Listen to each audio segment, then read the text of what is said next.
নির্বিঘ্নে পরিচালনা হবে, সমস্ত জায়গায় ফোর্স থাকবে, আমাদের কাউন্টিং এজেন্ডা যথাসময়ে তার ভিতরে থাকবেন। 2021-এর পুনরাবৃত্তি হবে না।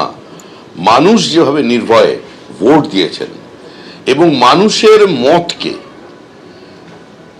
মানুষের জনাদেশকে যাতে লুট করা যায় তার জন্য মানুষেরই দেওয়া করের টাকা নিয়ে যারা সুপ্রিম কোর্টে গিয়েছিলেন, সুপ্রিম কোর্টের তাদের জবাব দিয়েছে, ভবিষ্যতেও মানুষ তাদের জবাব দেবেন।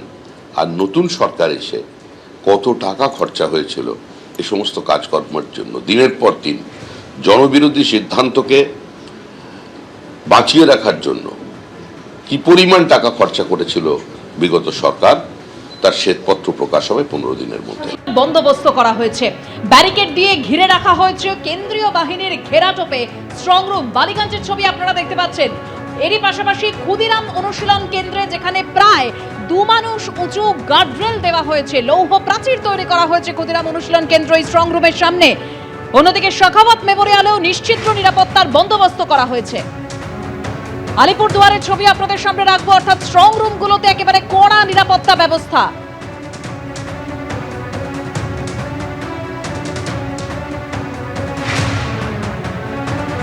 এপিসি কলেজ পরিদর্শনে যান কলকাতা পুলিশ কমিশনার অজয় নন্দা।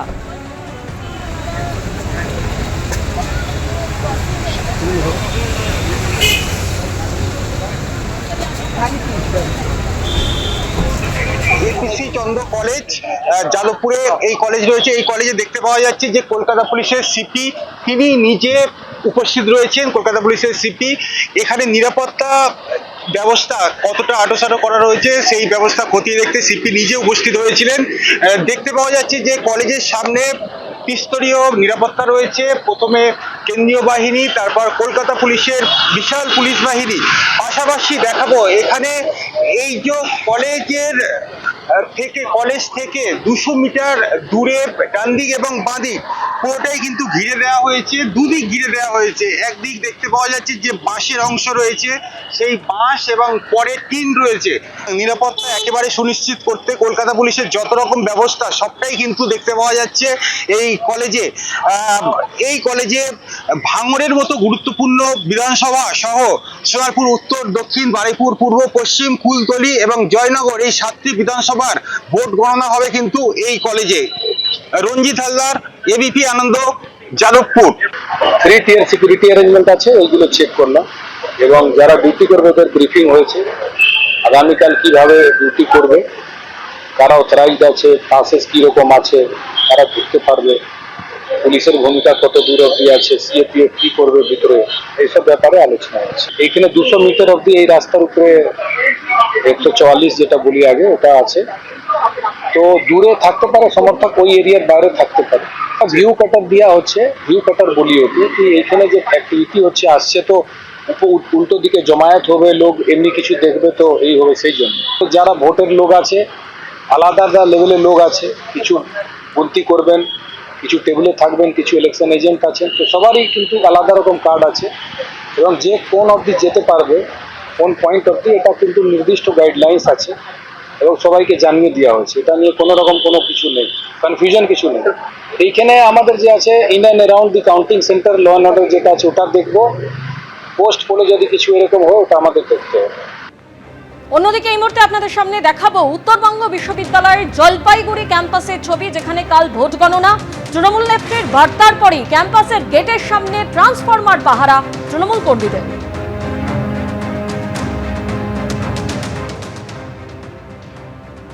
উত্তরবঙ্গের একের পর এক গণনা কেন্দ্রে ব্যস্ততা এখন তুঙ্গে।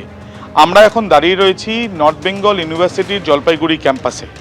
এই ক্যাম্পাসে জলপাইগুড়ি জেলার 7টি বিধানসভার মধ্যে 5টি বিধানসভার গণনা হবে, যেটা জানা যাচ্ছে ধূপগুড়ি, ময়নাগুড়ি, জলপাইগুড়ি সদর, এছাড়াও রাজগঞ্জ এবং ডাবগ্রাম, ফুলবাড়ি, এই 5টি কেন্দ্রের গণনা হবে এখানে। ইতিমধ্যে প্রস্তুতি চলছে দেখাই যাচ্ছে। কিন্তু এই ইউনিভার্সিটির যে ক্যাম্পাসের, জলপাইগুড়ি ক্যাম্পাসের যে গেটের সামনে আমরা দাঁড়িয়ে রয়েছি, সেই গেটের কাছেই একটি ট্রান্সফরমার রয়েছে, আর সেখানেই দেখা যাচ্ছে কয়েকজনকে দাঁড়িয়ে থাকতে। তাদের সঙ্গে সরাসরি কথা বলবো। আপনারা এখানে রয়েছেন, আপনারা কি কোনো দলের তরফ থেকে? হ্যাঁ, আমরা তৃণমূল ছাত্র পরিষদ, তৃণমূল কংগ্রেস থেকে আমরা রয়েছি, এআইটিসি। মূলত এখানে দাঁড়ানোর পেছনে আপনাদের কারণ কি? দেখুন, আমাদের কালকে সর্বভারতীয় সাধারণ সম্পাদক অভিষেক বন্দ্যোপাধ্যায় যে পিসি করেছে, সেখানে তিনি সরাসরিভাবে আমাদের তৃণমূল ছাত্র পরিষদকে নির্দেশ দিয়েছে যে এই গণনা কেন্দ্রের চারপাশে যে কটা ট্রান্সফরমার রয়েছে, যেখান থেকে পাওয়ার সাপ্লাই যাচ্ছে আমাদের এই গণনা কেন্দ্রে, সেগুলোকে ভালো মতো দেখে রাখতে। কারণ আমরা দেখেছি 2021 সালে নন্দীগ্রামে লোডশেডিংয়ের মধ্যে দিয়ে রিকাউন্টিং করে দিয়ে মমতা বন্দ্যোপাধ্যায়কে হারানো হয়েছে। তার যেন পুনরাবৃত্তি না হয়, তাই আজকে থেকেই আমরা এই গণনা কেন্দ্রের বাইরে যে সমস্ত ট্রান্সফরমার রয়েছে, যেখান থেকে মূলত পাওয়ার যাচ্ছে সে আমাদের কাউন্টিংয়ের হলগুলোতে, সেখানে আমরা আজকে থেকেই ডেরা দিয়েছি। আমরা আজকে থেকে এখানে পাহারা দিচ্ছি, সারা রাত আমরা আজকে পাহারা দেব।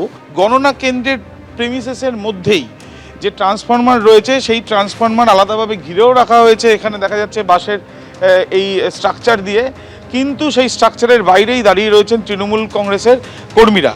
তাদের যেটা বক্তব্য, তাদের দলের তরফ থেকে যে নির্দেশ দেওয়া হয়েছে, সেই নির্দেশ মেনে তারা ট্রান্সফরমারকে পাহারা দিচ্ছেন। তার কারণ তাদের আশঙ্কা রয়েছে যে এই গণনা প্রক্রিয়া যখন চলবে, সেই সময় গণনা প্রক্রিয়া চলার সময় লোডশেডিং হতে পারে বলে তাদের আশঙ্কা। ক্যামেরায় শান্তনু দত্তর সাথে আবির দত্ত, এবিপি আনন্দ, জলপাইগুড়ি। মুখ্যমন্ত্রী বলেছেন ওরা লোডশেডিং করিয়ে দিয়ে আধ ঘন্টার মধ্যে যা খুশি করতে পারে, সুতরাং খেয়াল রাখবেন যেন লোডশেডিং করতে না পারে। এটা বলার করে আজকে আলিপুরদুয়ার দেখা গেল ট্রান্সফরমার ঘিরে তৃণমূলের কর্মীরা বসে আছে। অভিনব একটা মুখ্যমন্ত্রী খালি এটুকুই লক্ষ্য রাখুন, এবারে যেন ভবানীপুরে লোডশেডিং না হয়। ভবানীপুরে যদি যত আলোই জ্বালিয়ে রাখা হোক, ফলাফল তৃণমূলের পক্ষে যাচ্ছে না। এবিপি আনন্দ, এগিয়ে থাকে, এগিয়ে রাখে।